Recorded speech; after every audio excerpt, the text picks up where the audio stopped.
Hey there, I'm Jenn Rice, and I wanted to answer a question that Michelle, thank you, Michelle, for posting under my video. I think it was a couple days ago. It was a question. I was talking about the 5 stages of burnout and where you might fall in those 5 stages. And Michelle asked, okay, great. I get where we're looking at our profession, but what if we have work or profession plus we're starting a new business or we're taking on a new project?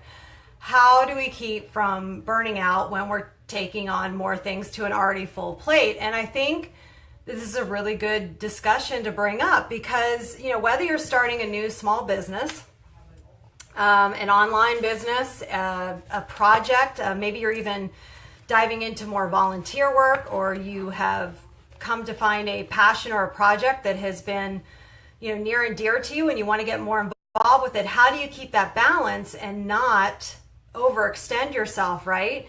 Well, one of the first things we can do is make sure we're prioritizing well. So there's actually, of the 5 key things that we can do, the first thing is prioritizing. So, each day, making sure that you're making like a top 3 things that you're really going to bite off and take care of that day. So instead of most of us have a really long to-do list, right? And not everything's going to get done. And that feeling of, I didn't get that done, isn't a great feeling either, which we carry on to the next day and move it over on the list and bring the list out again, right?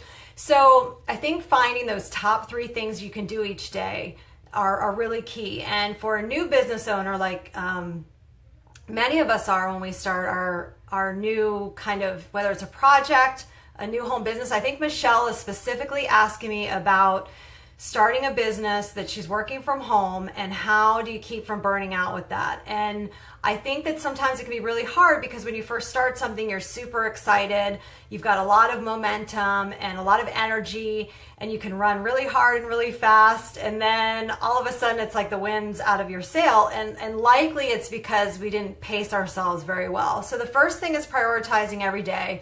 The second thing is getting organized. And there are a lot of different ways that one can become organized. You can do it on paper, old-fashioned. You can use spreadsheets, but I wouldn't spend a ton of time getting organized, but I definitely at least would have a planner and some sticky notes so that you have some kind of organization.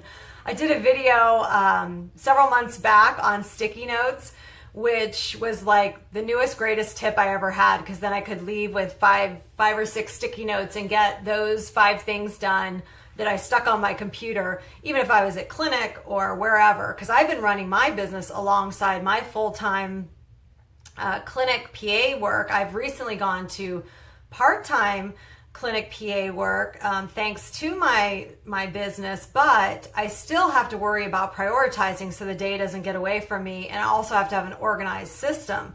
So prioritize, organize, and then scheduling everything. And it sounds really boring and not great, but if you can really schedule, schedule your downtime as well as your time that you need to be working. So you want to schedule yourself at least initially 30 minutes to 60 minutes every day that you are just doing your thing, by yourself, whether that's if you're someone that prays, meditates, enjoys walking, enjoys going for a workout. You have to schedule in your time, or you will absolutely hit the burnout tracks for sure. So I schedule my working hours. So I set business hours. I set my clinic hours because I know what those are going to be. Right now, I'm talking to you doing the video during my lunch hour. So I know I have this open time where I can either do a video, I could walk around outside if I want to, whatever it might be. But make sure you're scheduling that, setting those hours, Michelle. Also, knowing your stressors and doing those first.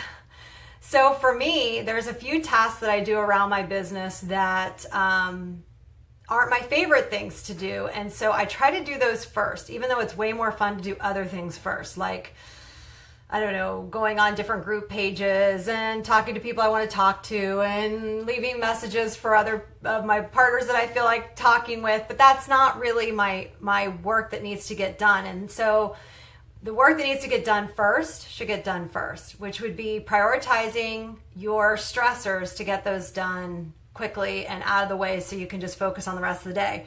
And then the fifth one, which I think is key for all of us, is to say no.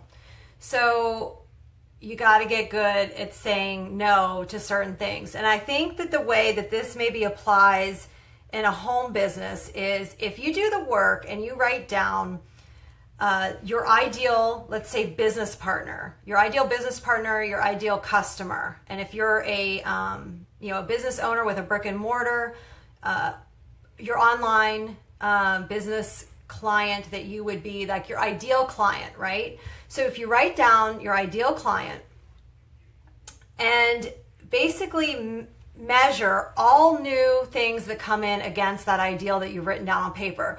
So if you don't know exactly who you'd like to work with and you haven't envisioned and written down the key parts about that kind of person, then that could also stall you a bit in your business and growth, because you'll end up working with people that probably are not a great fit for you.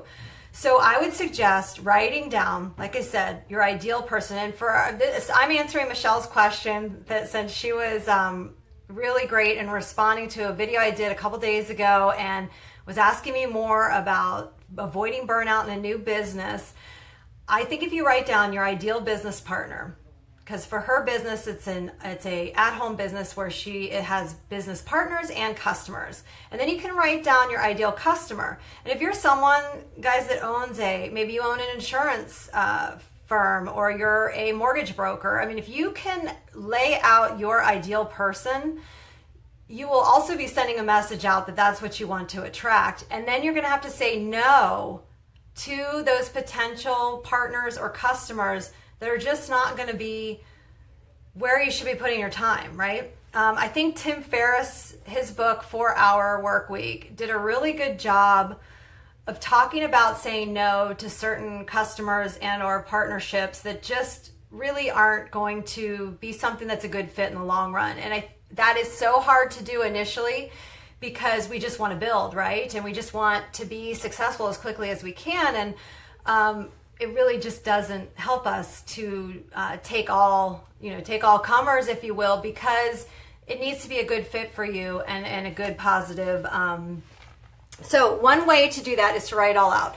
So if you're interested at all in trying to define your target person, trying to define the things that matter to you, I actually have on my website, www.jennriceinternational.com, I have a opt-in, which is actually where you can get this kind of information. I have 9 steps that medical professionals can take to get away from burnout and go towards fulfillment. And I think those 9 steps can serve anyone. And of course, I'm talking to people like me that have maybe gone through what I've gone through, or perhaps are getting close to doing that and trying to help definitely prevent that sort of thing from happening. I do think the 9 steps can be beneficial to anyone. So if that's of interest to you, you can pick that up over there. It's absolutely free. And then really work on defining your ideal people. And I think that'll really help you. So I hope that you found value in this. If you find that there's someone that might also like to hear this, you can always tag them in this or certainly share. And I appreciate you guys watching live, and have a great, great week.